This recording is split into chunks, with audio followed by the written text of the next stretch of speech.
Great, goeiemôre van my kant af. Dit is soos Jonathan sê, ons het nie eens niets gevang nie, maar ons het ook nie eens 'n hapie gehad nie. En volgens my is dit net 'n bietjie onnodig. Verstaan? Ek onthou, dit is vir my verskriklik as jy moet kom by die punt waar jy begin bid vir die visie net om jou mielies af te eet. Hy hoef regtig nie eens vas te hou aan die hoek nie. Hy moet net by dat ek net weer ons lewe. En ons sien nie altyd babbeltjies, maar ek weet jy, lyk my dit was ander goeders, of hulle hou nie van die kos wat ons hulle gevoer het nie. Maar ek het vandag die voorreg om die woord te bedien, Nagel bedien in PE op die oomblik by Braaimore campus van waar af ek kom. Ek was laasweek 'n bietjie daar gewees, maar in die Walmer campus bietjie daar gaan bedien, ook bietjie my mense daar gaan sien. Ek is nou weer terug by my nuwe huis en is baie lekker, is lekker om hier te wees. So ek wil net bietjie teruggaan as ons kyk na waar ons begin het en waar ons nou is in terme van ons reeks. Ons het juist begin by die gedeelte van His Glory, Our Story. En hierdie reeks gaan juist, is 'n beautiful, is 'n stunning reeks. Wie was almal hier vir dit gewees? Meeste van ons, nee, dis 'n stunning reeks wat juist gaan nie net oor Jesus as redder nie, maar Jesus as koning en Jesus as God. En ek dink baie keer ons val vinnig in die trap van as ons kyk na Jesus, dink ons, okay, ek gaan net na hom toe wanneer ek vra vir vergifnis. Was ons al daar gewees? Ons gaan net na hom toe, ons praat net met hom wanneer ons juist vra vir die gedeelte van vergifnis. En ons dink dis die enigste rol wat Jesus speel in ons lewens. Maar ons sien en ons kan na Hebreërs 2 toe daar gaan, is hierdie skrif ken ons uit ons kop uit, want ons het juist daardeur gewerk. Wat hy sê, ons sien, okay, in Hebreërs 2 sê hy vir ons, hy het alles onder sy voete gestel, deur alles aan hom te onderwerp, het hy immers niks oorgeslaan wat nie aan hom onderwerp is nie. Nou sien ons egter nog nie dat alles aan hom onderwerp is nie, maar wat ons wel sien, is Jesus met heerlikheid en eer gekroon. Hy wat deur sy lyding tot die dood vir 'n kort rukkie minder as die engele gemaak is, sodat hy deur God se genade ter wille van almal die dood sou ervaar. En ons sien, dit is dan nou die rol van Jesus. Ons sien, hy kom om heerskappy te kom vestig, die heerskappy van hemel op aarde. En ons sien die manier hoe hy dit kom doen het, is deur om alles onder sy voete te plaas. En ons sien dit, in teorie, is alles onder sy voete geplaas, maar ons sien dit nog nie in praktyk nie. Stem julle saam, ons sien nog steeds daar sonde, ons sien nog steeds ons lyding, ons sien nog steeds ons seer. So ons sien nog steeds hierdie aardse realiteite en dis waar ons by 'n plek gekom het, as ons nou sê Jesus heers en hy's koning nie net oor hierdie gemeente op 'n Sondag nie, maar hy's koning in my werksplek, hy's koning van 'n Maandag tot 'n Sondag. Ons sê dit, maar dan vra ons die vraag, okay, maar hoekom is daar nog steeds seer? Hoekom is daar nog steeds pyn? Dis die vraag wat by ons dan opkom. En verstaan, as ons kyk na hierdie hele gedeelte, dan kan ons baie antwoorde gee in die sin van wat die realiteit kan wees van pyn en lyding. En vandag gaan ons juist nie probeer dit aanspreek oor hoe jy dit moet hanteer, of hoe jy pyn en lyding moet hanteer, of hoe jy deur elke ding kom nie, want elke gedeelte, elke moeilike situasie is natuurlik uniek binne dit. Maar wat ons vandag juist gaan aanspreek is die manier hoe ons kyk na lyding. So dis half die postuur wat ek aanneem as 'n kind van God, wanneer ek kyk na die moeilike situasie, wanneer ek kyk na die lyding binne in my lewe, wanneer ek kyk na seer en pyn. Het sy dit fisies is, of het sy dit emosioneel is, dit maak nie saak nie. Het sy geestelik. Ons gaan 'n perspektief skuif maak vandag in die manier hoe ons kyk daarna. En Nagel het juist so mooi laasweek begin, deur vir ons juist te leer, okay, as ons nou sê, jy weet, alles is onder sy voete, binne in dit, en uit heerskappy boor elke liewe omstandighede, okay, maar hoe nou? Verstaan, en hy gebruik die voorbeelde toe, dat dit baie belangrik is, as ons kyk na Jesus en die lewe van Jesus, dan sê ons, okay, hy heers boor alles, en ons kyk, hy het gelei, nie net as gevolg van sekere goed, die wêreldse omstandighede nie, maar hy het gelei ter wille van ons as mens. So hy het hierdie pyn beleef, hierdie lyding op homself gevat, sodat ons 'n verhouding met God kan hê. Ter wille van ons wat versoen word met die hart van die Vader. En dis beautiful, dis stunning, sê julle saam? Dis die hart van Jesus. Dis wat hy kom doen, het hy die pyn gevat ter wille van ons wat versoening het met God. En daarom gee ons hom eer, daarom, dis hoekom ons so lekker kan sing. Verstaan, ons worship uit daai dankbaarheidsplek, het nie om iets te ontvang nie, maar om juist iets te gee. En dis beautiful, dis stunning. En as ons kyk na vandag, gaan ons juist kyk na die postuur van ons as mens. As ons kyk na die rolspelers van, as ons kyk na, okay, daar sekere goedes wat gebeur in ons lewens, en ons verstaan dit nie regtig, en ons vra dalk die vraag, okay, maar as God nou hierdie God is van krag en almag, hoekom is daar nog steeds hierdie seer? En dan gaan ons beweeg na 'n plek toe, maar okay, maar hoe nou? So as ons kyk na die rolspelers binne in ons samelewing, sien ons obviously binne lyding, binne seer, binne pyn, sien ons okay, God speel 'n rol binne in dit, in die sin van dat daar dissiplinering is, in die sin van dat hy ons leer om sekere goeders te doen. Daai lering is nie altyd maklik natuurlik nie. Ons sien mense en die vyand wat 'n eksterne faktor is, in die sin van, okay, as daar pyn is en ons lyding, sekere mense veroorsaak dit. Stem julle saam? Nie almal is nice met ons nie. Nie almal is vriendelik nie. En ons sien ook die vyand wat ons ook probeer aanval, om ons probeer te kry op 'n plek waar ons emosioneel sukkel, sodat ons juis nie loop soos wat ons moet loop nie. Sodat ons juis nie hierdie postuur aanneem van 'n seun en van 'n dogter van God nie. Dis juis wat hy wil doen, hy wil ons amper half neerdruk in daai sin. Die ander rolspeler is ons natuurlik. Ons veroorsaak baie keer ons eie pyn. Nie ons nie, nee. Ons doen nie dit nie. Hierdie gemeente is sterk en goed, nee. Dis die mense in PE. Maar as ons kyk na die rolspelers, dan vra ons die vraag, okay, meeste van die goeders, het sy die vyand of die mense, dis eksterne faktore.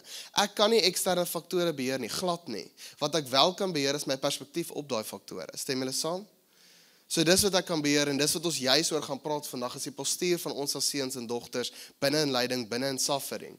So as ons kyk na die storie van Josef, en ek wil dit gebruik as voorbeeld, sien ons, okay, hier is 'n jong man wat eintlik 'n beautiful story het, wat sy pa hom dalk in sekere sin 'n bietjie voorgetrek het deur om vir hom sekere kleed te gee wat hy nie vir die broers gegee het nie. Hy het vir hom hierdie mooi kleed gegee. En ons sien hierdie jong man wat dan gaan na sy broers toe en sê, ja, julle sal nie glo nie, terwyl hulle werk sê, julle sal nie glo nie. Ek het hierdie drome beleef en hierdie drome is eintlik wat dit eintlik van spreek is, wat dit eintlik kommunikeer, is die sin van dat ek 'n autoriteitsposisie bo julle sal neem. Ek sal heers bo julle. So ek weet nie van jou nie, as jy 'n jonger broer of suster het, jy wil nie graag dit uit hulle monde uit hoor nie. Stem julle saam? Ons wil glad nie dit hoor van die jonger mense, dat hulle ons gaan lei of enigiets van daardie, dat hulle bo ons gaan heers nie. Glad nie. En hierdie broers, soos natuur, hulle raak 'n bietjie jaloers. En wat hulle toe doen, hulle verkoop hom en sê vir hulle pa, okay, jy weet, hy's dood. Hy's dood geëet deur 'n dier. En ons sien hy's verkoop aan Egiptenare en wat toe juis gebeur in hierdie verhaal, sien ons dat okay, onder begin het, maar Farao het hom al hoe meer opgehef, want hy kon drome interpreteer. So die drome wat die ouens gehad, kon hy interpreteer. En Farao het hom so begin vertrou, hy het soveel guns by Farao gekry, soveel guns by die mens van Egipte gekry, en hy word opgetrek tot op 'n dag, wat Potifar gesien het, hierdie jongman is baie aantreklik, en sy draai toe die storie en sê, hy wou met haar slaap sonder toestemming, sonder dat sy hom toestemming gegee het, en natuurlik word Josef in die tronk toegegooi. En ons sien binne die tronk funksioneer hy nog steeds in hierdie roeping wat God vir hom gegee het om drome te interpreteer. En hy het nog steeds daar drome uitgelê vir die mense, en Farao het op 'n dag 'n droom gehad wat niemand kon interpreteer nie, behalwe Josef. En dit was juist die droom, as jy kan reg onthou, dis was daai gedeelte wat hy sê, daar gaan 7 jaar van oorvloed wees, en dan gaan daar 7 jaar wees van hongersnood. Verstaan, en Farao sien, okay, hierdie ou interpreteer dit so, en hy sê, hy stel hom aan, om seker te maak, daai jare van oorvloed word daar ook gespaar, wanneer daar hongersnood is. Nou, binne hierdie hongersnood, was al gedeelte van, obviously, Egipte het opgespaar. So jy kan nou dink, die ekonomiese krag wat hulle behaal het in hierdie tydperk is baie groot, want die ander lande, die ander omringende omgewings, het juist by hulle kom koop. Ons sien die Israeliete wat toe weer terug gaan Egipte toe, en hulle soos, weet jy, ons nodig kos, ons moet aankoop by jou, en dis eintlik die gedeelte waar ons nou by vandag kom, waar Josef eintlik nou vir hulle sê, waar Josef se broers kies, wat hulle na hom toe kom, en hulle vra hom vir kos, om daar te koop. En hy wys toe vir hulle, ons is family. is ek jou broer, wat jy verloon het, wat jy verraai het, dis ek. Verstaan, en die respons is vir my boy, want julle sal saamstem, die lewe van Josef kan geïnterpreteer word in die sin van, ja, dit was dalk lekker, in die sin van fisiese goed. Hy was in die paleis, nee? So in die sin van fisiese goed was dit dalk lekker, maar wie wil weg van hulle familie wees? En dan dink hulle familie nog hulle is dood, so hulle kuier nie eers nie. Verstaan, dis emosionele pyn wat dit kan bring. So die lyding wat hy moes ervaar in daai tyd was glad nie great nie. Hy was verkoop deur sy eie familie. Ek meen, dis nie great nie, dit sak 'n bietjie.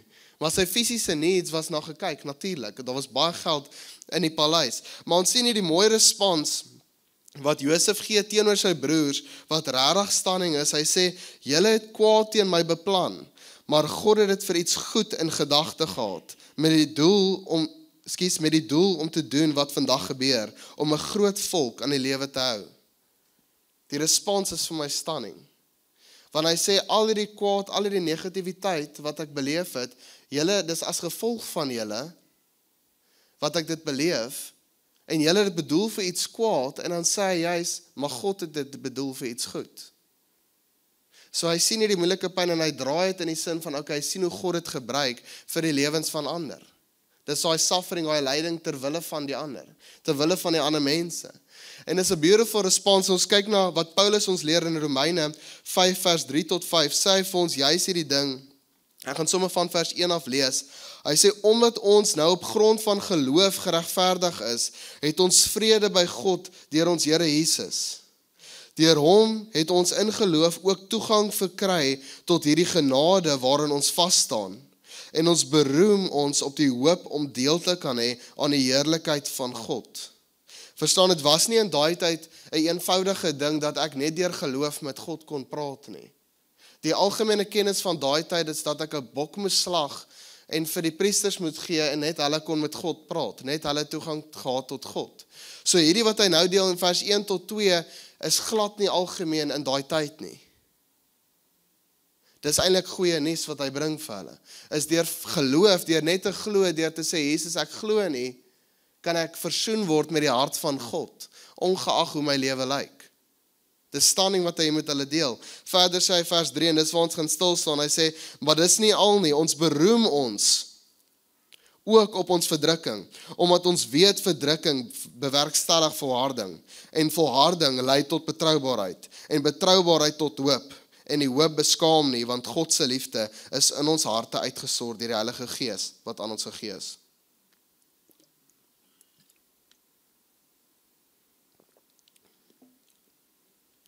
Hy sê ons beroem ons ook op ons verdrukkings. Ek weet nie van jou nie, maar dit klink vir my baie teenstrydig. As ek dink aan lyding, as ek dink aan emosionele pyn, as ek dink aan my gedagtes wat dalk bietjie negatief is, sê ek beroem my daarin. Ek beleef geluk daarin. Hy sê omdat ons weet verdrukking bewerkstellig volharding. Menende die hele gedagte van as ek in 'n moeilike tyd is, moeilike situasies is daar 'n geleentheid wat ek kan kies en hierso kom ons verantwoordelikheid wat ons kan besluit op wat ons reaksie is op dit wat eksterne is, op die eksterne faktore. Ek kan besluit, gaan dit my laat groei of gaan dit my laat vou, gaan dit my laat val. En hy sê in die besluit wat ek maak, ons sê die verdrukking lei tot volharding, wat beteken die moeilike situasie maak my al hoe sterker en hierdie sterker word lei tot betroubaarheid en hierdie woord betroubaarheid lei ons eintlik na die gedagte wat dit beteken ons karakter. So hy praat van die Engels sê dit eintlik net so, hy sê it leads to character. Verstaan die hele gedagte van as ek in hierdie moeilike omstandighede is en ek gaan deur dit en ek groei, lei dit tot karakter. Ek word 'n man van God, ek word 'n vrou van God in hierdie moeilike omstandighede. Hy sê dit lei tot 'n sterk karakter, omdat ons weet verdrukking, en volharding lei tot betroubaarheid en betroubaarheid tot hoop. Nou hierdie sterk karakter wat ek groei binne in hierdie moeilike omstandighede moet hoop veroorsaak. En die hoop wat hy sê wat baie belangrik is, wat jy daar baie mooi moet luister, en die hoop beskaam nie. So dis nie 'n skaam hoop wat hy van praat nie. Dis 'n hoop wat 'n ander tipe postuur het. Dis nie 'n ding van ag ek wens goed werk uit nie. Is glad nie dit nie. Dit kommunikeer glad nie onsekerheid nie. Glad nie die geval nie. Wat dit kommunikeer is wel sekerheid. Dat wanneer ek wel deur iets al reeds gekom het en dit veroorsaak hierdie volharding, dit veroorsaak hierdie karakter van my wat nou groei, wat nou sterker raak en dit forceer hoop binne in my want ek weet ek het al ander goeders deurgemaak. So nou sê die hoop beskaam nie, wat beteken, wat baie keer gebeur in my situasie ook baie keer, dan kom maar iets 'n eksterne faktor wat moeilik is, lyding en suffering, wat ook al dit is, en dit kom na my toe en ek is soos, ek kruip amper al so in. Soos ek kruip amper al weg van dit. Dit druk amper my postuur so op 'n vlak, dat ek lyk nie asof ek geloof het nie. Ek lyk negatief, my gesig lyk nie positief nie, my woorde is glad nie positief nie. Hoe is dit 'n hoop wat lewend is? Maar as ek skaam is binne die hoop, as ek 'n hoop het wat skaam is dit dooie hoop. Dis 'n hoop wat glad nie iets kommunikeer van wie ek is nie, wie ek geroep is om te wees nie. Dis 'n hoop wat juist kommunikeer, weet jy wat, die ding wat hier buite is, wat rondom my aangaan, dit oorwin my, dis baie sterker. En dit beteken nie, ek moet nou net skrif gaan gooi, sodra ek iets negatief beleef nie. As iemand my nou vloek by Spar of iets, gaan ek nie net ewe skielik, glad nie dit doen nie, glad nie. Maar dit gaan nie binne toe nie. Dit gaan ook nie hierna toe nie. Want hierdie hoop beskaam nie, hierdie hoop het 'n ander tipe postuur. Dis 'n ander manier en dit beteken glad nie, dat dit nie moeilik is nie. Dit beteken glad nie dat die goeders wat rondom ons aangaan nie moeilik is om te beleef nie. Wat ook al jy deurgaan. Dis wel moeilik. En dis wat Hebreërs 12 ons leer vers 11 sê, juist verder, sê die hele ding van, okay, op die oomblik lyk elke tugtiging wel nie of dit blydskap bring nie, maar droefheid. Later lewer dit egter 'n vredevolle vrug op vir hulle wat daardeur ingeoefen is, 'n vrug van geregtigheid. Op die oomblik lyk elke tugtiging wel nie of dit blydskap bring nie. So dis die hele gedagte, as hy praat van tugtiging, praat hy eintlik van dissiplinering van God. Nou ons praat, as ons dink aan moeilike omstandighede, as ons dink aan pyn en lyding, sê ons nie dit is die dissiplinering van God nie, glad nie. Partykeer is daar gevalle wat God net goed toelaat, sodat ons juis kan groei, sodat ons juis kan verhard, sodat ons karakter kan groei, sodat ons hoop kan groei. Daar is dit, ja. Maar as hy praat van hierdie moeilike omstandighede, dissiplinering, praat hy juis van eintlik die negatiewe goeders rondom ons, wat gebeur. En hy sê dan, of dit lyk glad nie of dit blydskap bring nie, maar dit bring juis droefheid. Later lewer dit egter 'n vredevolle vrug op, vir hulle wat daardeur ingeoefen is. So daar kan vrede kom, nadat ek ingeoefen is. Dis wat hy juis hier sê. En as ons praat van inoefen, praat ons van die hele ding van ek kry amper my hande vuil. Verstaan, ek kry amper my hele, ek laat toe dat hierdie ding kom, en ek laat toe dat ek deur dit gaan werk. Dis nie 'n ding van ek kruip weg nie. As ons dink aan ek oefen vir 'n wedstryd, of enigiets van daard, of ek dink ek speel 'n wedstryd Saterdag, ek gaan definitief opdaag vir die Dinsdag en die Donderdag oefening, byvoorbeeld. As ek dink aan 'n moeilike projek wat ek voor my lê, gaan ek definitief in die aande navorsing doen. Ek oefen myself daarop in, dat wanneer die toets kom, is ek sterk. Stem julle saam? So hy sê, juis wat hierdie volharding veroorsaak, hierdie verdrukking veroorsaak, is eintlik 'n geleentheid om jouself in te oefen. Dis eintlik 'n geleentheid waar ek my karakter inoefen, my geloof amper inoefen, in die sin van, wanneer daar goed kom, kyk ek al reeds op 'n ander manier na dit. En dan wanneer die res kom, want my vriende, die res gaan wel kom. Daar gaan nog goed wees. Dis ongelukkige realiteit. Maar wanneer dit gebeur, is ek reeds ingeoefen. En in hierdie ingeoefen wees, forceer amper die hele ding van die vrug van geregtigheid. Want ek is al reeds opgebou in my geloof. So my vrug is outomaties geregtigheid. Ek het nie meer 'n postuur van, ag ek kyk nou af, hoekom Here, ek lyk half negatief, ek weet nie wat aangaan nie. Dis die ding van, okay, ek sien dit hoe nou. Dus dis 'n hele ander approach wat ons het. Verstaan, is so mooi, as ons lees wat Paulus sê het in Romeine 5 juis, dan sê hy juist die Heilige Gees is vir ons gegee. En nadat hy praat van hierdie verdrukking, praat hy van die Heilige Gees wat ons vir ons gegee is. En is mooi, want julle sal onthou van laasweek wat Nagel juist gepraat oor Romeine 8, wat hy juist vir ons leer, dan sê hy vir ons die hele gedagte van die Heilige Gees is vir ons gegee as sy eerste gawe. En Nagel het julle laasweek geleer dat juist hierdie verwys eintlik na die tyd van boerdery. Dit verwys juist na die tyd van, as ek nou plant het, kom ons sê, hier is nou my veld, en ek het saad geplant, en ek wag vir die oes om op te kom, en ek sien, okay, die oes is reg, ek kan kyk of daar groente of vrugte is, of wat ook al het mag wees, en ek gaan na die eerste plant toe, en ek ruk hom op, en daar's groente. Julle stem saam, die res van die oes, sal 10 en ook groente hê. Nee? Maar as ek die eerste ene optrek, en ons niks, dan is ek onseker oor wat voorlê, wanneer ek die res optrek. Maar hy sê die Heilige Gees is gegee as eerste gawe. Die Engels sê first fruit. Wat beteken, as die Heilige Gees my gegee is as eerste gawe, beteken die res moet volg. Dis beautiful. Dit beteken juist die hele ding van, as Jesus die Heilige Gees beloof het, en die Heilige Gees is vir ons gegee as eerste gawe, as first fruit, is dit juist die ding van alles wat Jesus gesê het, moet wees. Dis next level. Ek lees gisterand 'n boek, wat vir my, dis regtig stunning op die perspektief, hoe die ou die woord sien.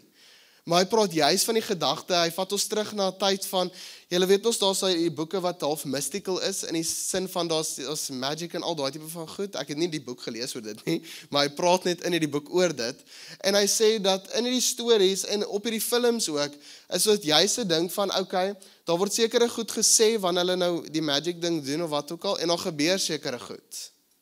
Hoeveel te meer krag het die woord nie? Dat wanneer ek dit lees, moet dit gebeur nie. En ek dink ons is so vinnig om onsself in te leef in hierdie films, om te dink, ag, dit kan gebeur, is moontlik in hierdie film vir hulle. Ek dink nie ons vertrou genoeg op hierdie krag nie. Ek dink regtig nie. En ek bevind myself op 'n plek wat as ek lees, dan sê ek vir myself, ou my hoed, jy glo hierdie regtig? Glo ek regtig wat Romeine 8 vir my sê, dat alles ten goeie gaan meewerk vir die wat hom liefhet?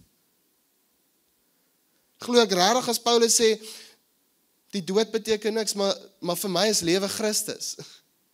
Glo ek dit regtig? Verstaan, dis 'n ander postuur as ek hierdie wat hy gesê het, as ek kyk na die eerste gawe van die Heilige Gees en die res wat Jesus juis hier gesê het, moet in plek val, dit moet gebeur.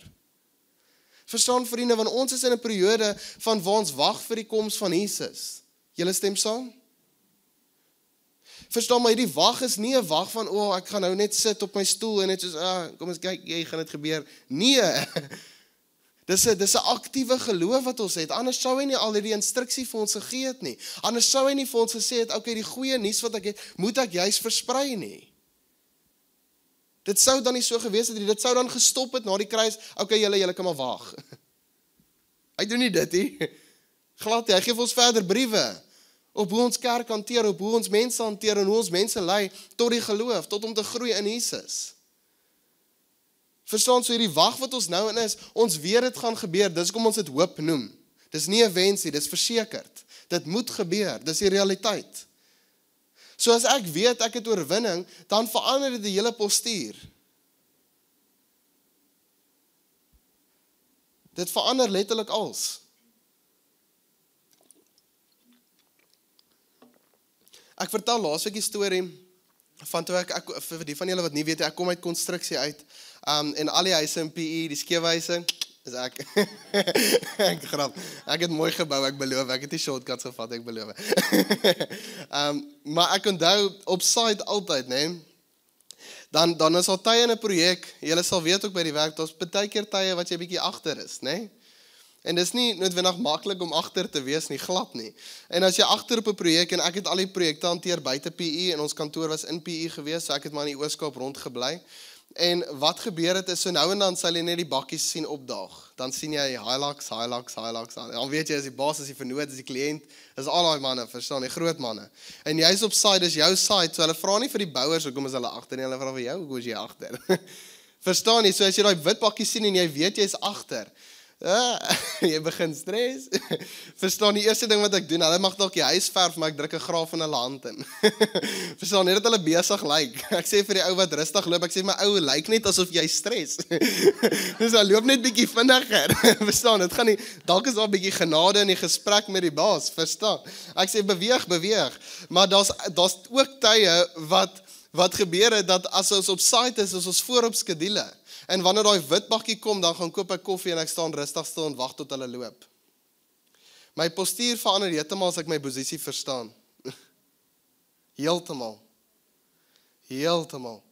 As ek verstaan die oorwinning is reeds behaal op die kruis, die bloed van die lam is nie die teken van verloor nie. Die bloed van die lam is die teken van oorwinning wat reeds behaal is. En as ek weet daai oorwinning is reeds behaal, my postuur verander. Die manier hoe ek praat, die manier hoe ek kyk na mense, die manier hoe ek loop, dit verander heeltemal. As ons kyk na wat Openbaring ons leer, dan sê, as ons kyk na oorwinning, dan sê, in Openbaring 12 vers 10 tot 12 sê, toe het ek 'n harde stem in die hemel hoor uitroep, nou het die verlossing en die krag en die koningsheerskappy van God deurgebreek, en ook die volmag van Christus, omdat die aanklaer van ons broers uitgegooi is, hy wat hulle dag en nag voor ons God aangekla het. So hy sê die vyand kla al aan. Hy het hom oorwin op grond van die bloed van die lam en op grond van hulle getuienis. Selfs in die aangesig van dood het hulle nie hulle eie lewens liefgehad nie. Daarom juig hemel en diegene wat in hemel woon. Wee julle aarde en see, want die duiwel het met groot woede na julle neergedaal, omdat hy weet dat hy min tyd oor het. Hy sê, as hy praat van oorwinning, praat hy van is op grond van die bloed van die lam en oor die woord van ons getuienis. Die bloed van die lam beteken juist die oorwinning wat op die kruis behaal is. Daai oorwinning het ek reeds, al is ek in 'n wagperiode waar ek wag vir die koms van Jesus weer, die oorwinning het hier gebeur, ek is nou hier. Dis heeltemal anderste, ek weet dit gaan kom. Die woord van my getuienis is dit wat hy vir my sê. So as ek in 'n moeilike situasie is, finansiële druk is, emosionele druk, maak nie saak wat dit is, dalk familieprobleme, Oorwinning is daar. Ek weet nie hoe daai pad lyk nie, maar is daar. So my postuur verander vandag reeds. Heeltemal. Dis is Markus, julle kan na die volgende een toe gaan, ek gaan dit nou nie heeltemal lees, dalk moet ek dit lees, dalk gaan dit mooi wees. Okay, so ons kyk na Markus 8. Dis die hele ding van vers 14 sê hy vir hulle het vergeet om brode saam te neem, dis die disippels. Behalwe 'n brood het hulle niks anders by hulle in die boot gehad nie. Nou let wel, nee, hierdie is direk na dat hy die brood vermenigvuldig het in die 7000 in. Hy sê, Jesus het hulle gewaarsku, pas op, wees op julle hoede vir die suurdeeg van die Fariseërs en die suurdeeg van die Herodes. So hy leer hulle eintlik iets. Vers 16 sê hy, hulle het toe onder mekaar bespiegel dat dit is omdat hulle nie brood het nie. So hulle het gedink Jesus wil hulle iets leer deur te praat van suurdeeg. Toe besef hulle, o, hemel, ou Petrus, jy die brood vergeet. Nou gaan ons nie kan eet nie. So hulle bespiegel nou onder mekaar. Hy sê in vers 17, bewus hiervan, sê hy vir hulle, wat Jesus is, waarom redekavel julle daaroor, dat julle nie brood het nie?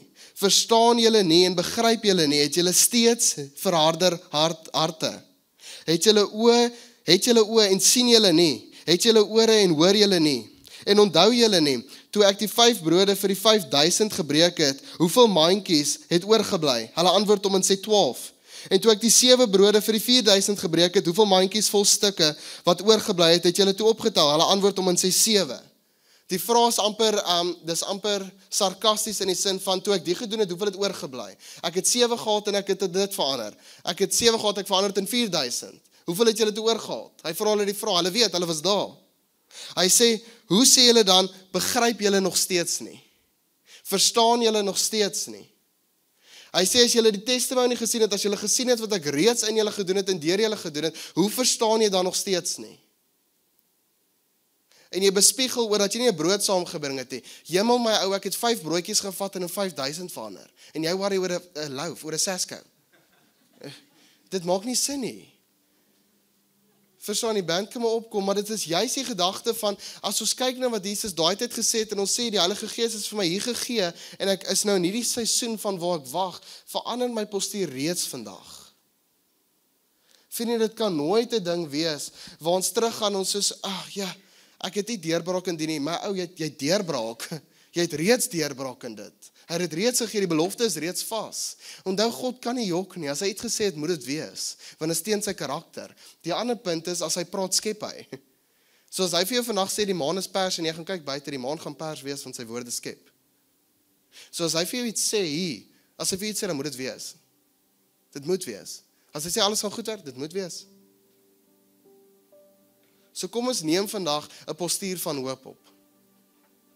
Kom ons verander die manier vandag hoe ons onsself dra, die manier hoe ons praat, die manier hoe ons kyk, die manier hoe ons in interaksie kom met die mense wat nie die belofte het nie. Want vriende, die belofte is nie net vir ons nie.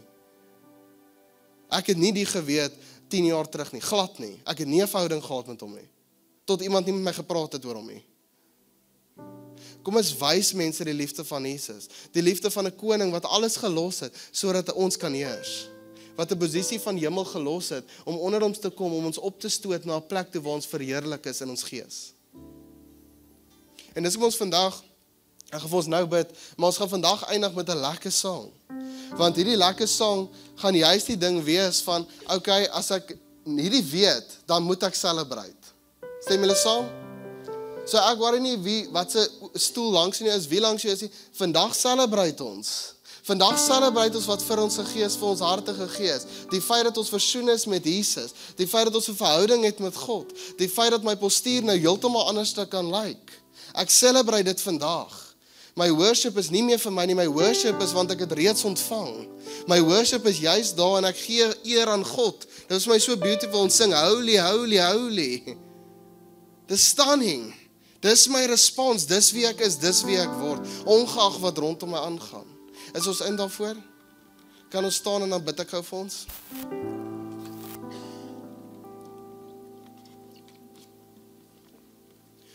Vader, ons sê dankie vir die voorreg wat ons het, om hierdie belofte te kan verstaan. Heilige Gees, dankie dat U dit aan ons openbaar, dat die geloof wat ek moet hê vandag as 'n seun, as 'n dogter van God, is nie 'n posisie van verloor nie, dis nie 'n postuur van ek sit myself af nie, dis 'n postuur van hoop, dis 'n postuur van krag, dis 'n postuur van daar's reeds oorwinning behaal.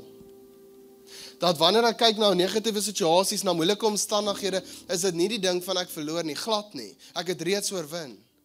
En daarom wanneer ek nou sing, Vader, sing ons vir die eer en die verheerliking van die naam. Ons sing vir Jesus Christus om dankie te sê vir wat hy in ons lewens gedoen het. Mag elke aksie van 'n maandag tot 'n Sondag, mag elke gedagte in lyn wees met die celebration van wat hy vir ons gegee het. Vader, ons gaan U nou aanbid uit 'n plek van dankbaarheid. Ons worry nie oor ons vlees nie, ons gaan nie skaamte beleef nie, glad nie. Inteendeel, ons beleef vandag joy en ons besluit dit nou.